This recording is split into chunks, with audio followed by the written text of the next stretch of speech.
Hey guys, welcome back to devlog number 5 for Slither Wars, and today it's gonna be a really short video. I just have a few updates and changes that I wanted to show you guys.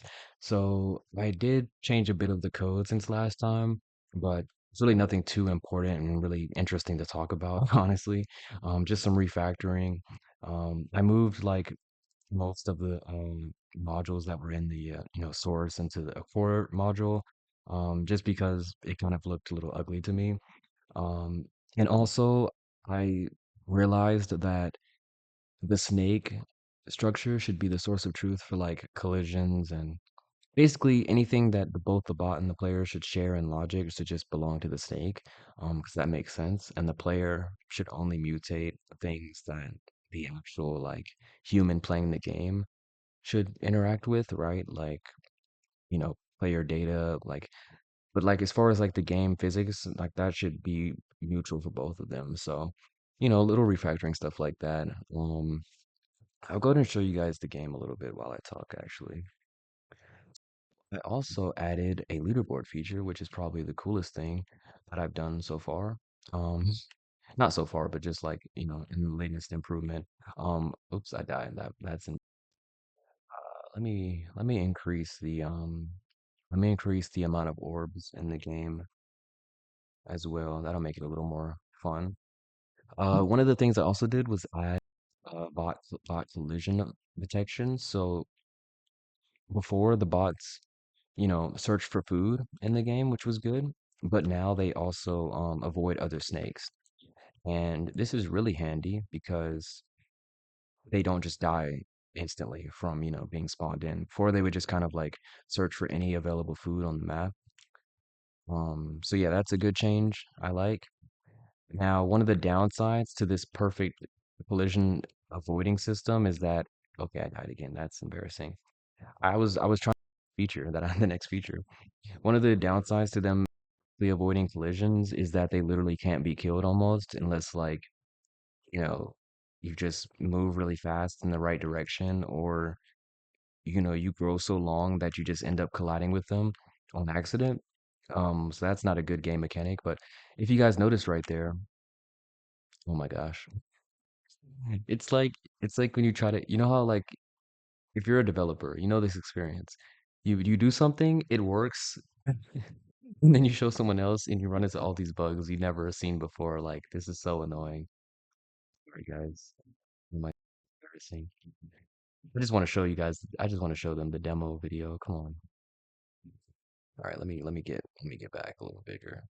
What I was trying to say though is that once we hit the radius increase, you can see that our snake grows in length, and I fixed the bug in the last video where when you um when you start increasing in radius as well as like length, the all the segments update to the same size. So you no longer have that weird like glitch where your snake body might look really disproportioned, right?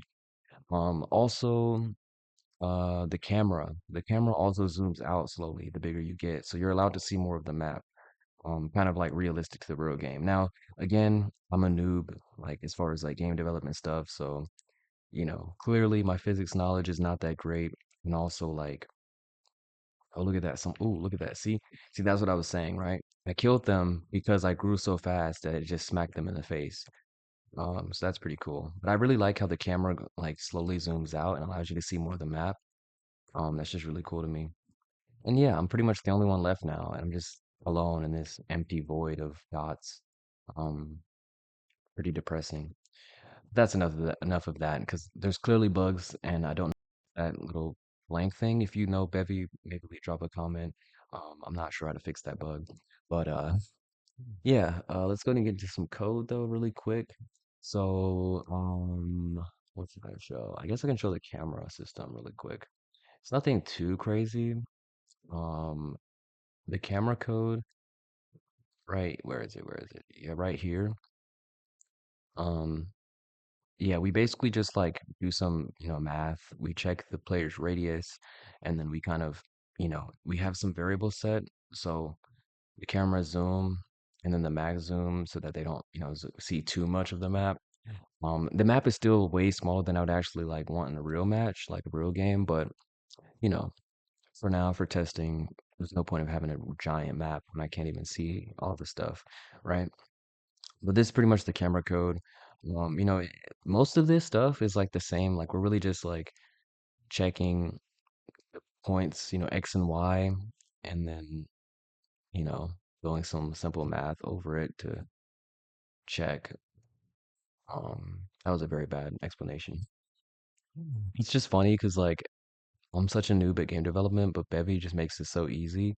And then between like my limited knowledge and then like ChatGPT teaching me things, like this all came together low key. It's pretty cool. Um, but yeah, I think the most interesting change I did was the leaderboard and the leaderboard system. Here's the UI for it. It's some, Bevy stuff, got the font. This update leaderboard runs on every frame, and we basically just query the bots, the entities, and yeah, we just keep an array of all the scores, and we basically literally spawn a new text. We basically like recreate the text on every frame, so it's literally just like updating the score and then the name of the player. I also had to like update the player struct as well, um, to include the name entity, which is actually from Bevy.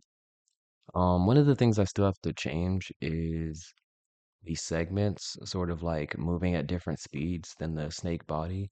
It's just really hard to do, and I'm not really sure like how to solve that problem yet. I've kind of hit a point where like I can't really just rush through things without understanding them. Um, and I'm not sure I want to put in like all the effort to really, you know, make this a real thing. But it has been a fun learning experience though, for sure, and I'll see how far I can go with it.